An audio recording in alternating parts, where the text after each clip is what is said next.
Welcome, fellow plant lovers. My name is Lucy. You're here today for our very first episode from Indigo Plant Collective, where we're going to talk about propagating pothos. Pothos are propagation 101, made to be propagated, I say. In fact, if you place a pothos cutting with other cuttings that you're propagating in the same water vessel, it's said that pothos release a hormone that helps those other cuttings propagate faster. So, made to propagate. I found this pothos actually just yesterday at a garden store. It is really long. I don't know if you can see, but it is just vining 4 days. So hopefully you can see that. Vines all over, which was really exciting for me. Great propagation project. I'm going to take lots of cuttings from this to create some new plants. The first thing that I am going to do is take cut a vine where I want the length of this pothos to be, and then I'm going to show you specifically the cuts that you need to make for a pothos propagation that's going to be successful. All right, let's get our hands dirty. So I'm just going to find one of these vines here, and I'm going to make a cut. I'm gonna have to untangle this. All right, so I'm going to make a cut. I'm gonna take a lot of length off of these. I'm gonna repot it. A lot of things I'm gonna do. All right, so this is a clean pair of scissors. I clean it with some isopropyl alcohol, and then I rinse it down just to make sure that I'm not spreading anything from one cutting to another, from plant to plant. The other thing I did yesterday when I got this plant was I gave it a really good watering. You want to water your propagations the day before, about 24 hours ahead of time, so that the water has a chance to make its way through the plant, and it's going to store some of that water. I know it sounds counterintuitive because you're placing it in water, but you want the plant to already have some water in it when you propagate. It's going to help your propagations be just healthier. So there are 3 components that you need for a successful propagation on a pothos and a lot of other similar type plants. And those 3 things are leaf, node, and stem. So leaf is easy enough, right? It is the leaf of our plant. And then it's going to be the leaf itself and the stem of the leaf extending all the way to the stem of the plant. And where the stem of the leaf meets the stem of the plant is called our node. And on a pothos, it's pretty easy to identify that node. It's the connecting point, like I said, between the stems. But you'll also see what looks like little roots coming out. They're kind of brown and knobby. Got a little tangle over here. They're kind of brown and knobby. Those are in fact roots. They're called aerial roots, and in nature, out in the wild, that is what your plant is going to use to grab onto other plants and trees so that it can grow and get the sunlight, water, nutrients that it might need to prosper. So those roots, the aerial roots, are not going to be what we need to grow here. We're going to have some separate roots growing for our propagation.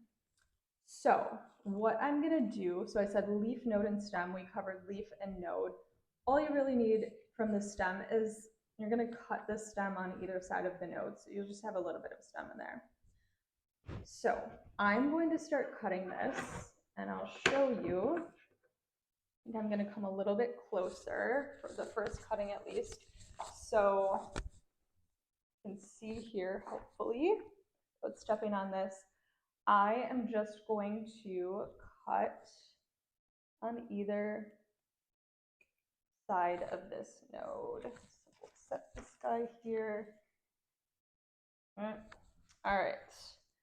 So I usually like to cut in then pretty close. Hopefully I'm showing this. awkward angle, pretty close on either side to the node, like that. So I am going to take a lot more of these cuttings along this stem. And as I do, I'm just going to place them in a vessel of water. You can see I just have a ball jar here. You don't need anything fancy.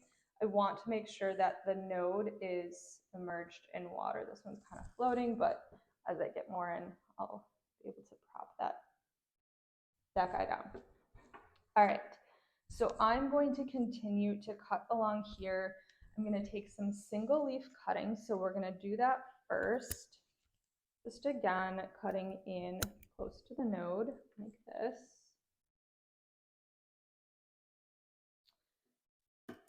Take a number of these. So I actually don't have a lot of pothos in my personal collection. I think pothos and phyllo are really similar. I'm going to do a video soon on propagating phyllos. It's going to be the same method, but I'll just add a little bit of information about phyllos in there.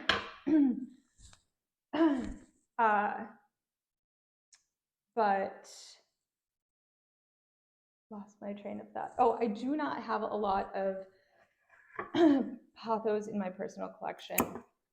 Just I have a lot of phyllos. So I'm really excited to add some more. I have a wall project in my living room that I have these in mind for. So I'm going to create some new plants to vine down, similar to what this is doing, but I'm going to create a lot of plants. That being said, I'm going to take some longer cuttings as well. So I have all of these single leaf cuttings. These will be great for filling in my plant. And this is typically the route I'll take. I'll show these where you can actually see them. This is typically the route I'll take because eventually these will grow vines. So here I'm getting a lot more. But these are going to give me a head start. And because I have so much to propagate from this plant, I am okay just taking some longer cuttings.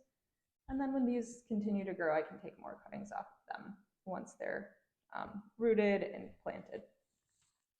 So what I'm going to do here,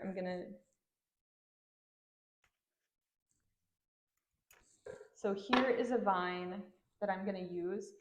I am going to sacrifice this leaf down here. I don't, because my roots are going to come out right here, so I don't want a leaf right here. So I'm going to cut this leaf off here and stick this in water too. That'll give me a nice head start. All right. I want to go over something right now. So I used to have, sometimes I'd have a leaf fall off like this, and I would say, it won't hurt to stick it in water, let's see. It doesn't have the node. So this I'm just gonna go throw in my compost. I know I already went over that you need leaf, node, stem, cuttings on the stem. But just to reiterate that, this won't work. I'm gonna compost this with these stem scraps. All right, so, and then I'm just gonna cut the leaf off of this one as well.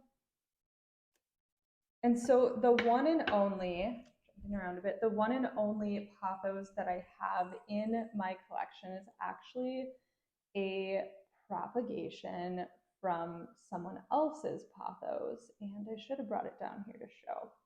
I had planned on it, I kind of forgot.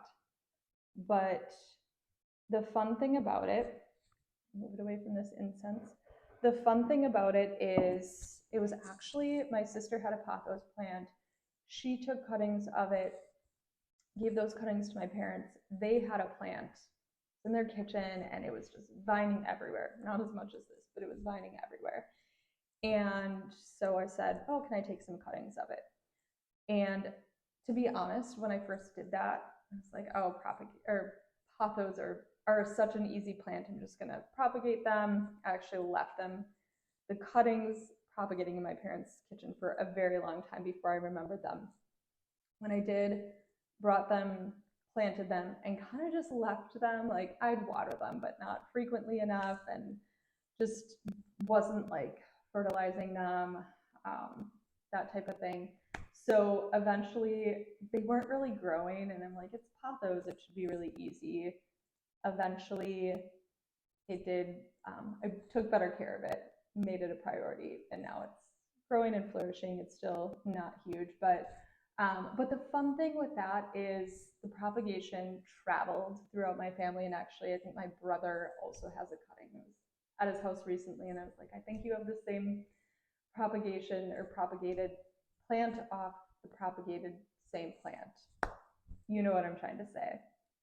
Not quite saying it, but so it's really fun that you can share your propagations and kind of travels from place to place.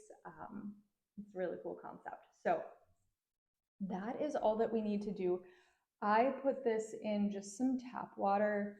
I've heard that if you just use straight up tap water, actually that chlorine that's in the water, which I usually don't want in my plants, I usually let my water sit overnight when I water to get that chlorine out. But I guess it's good for like disinfecting and making sure that these are clean. That's what I've heard. So now I just use fresh tap water. Any old clear glass vessel, you could use something that's not clear, but I like to use clear. We're gonna let these sit for a few weeks. They'll develop some solid roots, usually say 1 to 2 inches. I would lean towards the 2. I tend to wait a little bit longer. In fact, I just have propagation sitting around all the time waiting to be planted, and so mine tend to get a little bit longer. But at that point, you can plant those propagations in soil. The first week that you do plant them in soil, you want to really give them some extra water. I will cover that in a part 2 or in a what to do after your roots have formed on your propagations, but in case you're a little bit ahead of me, wanted to give you that next step.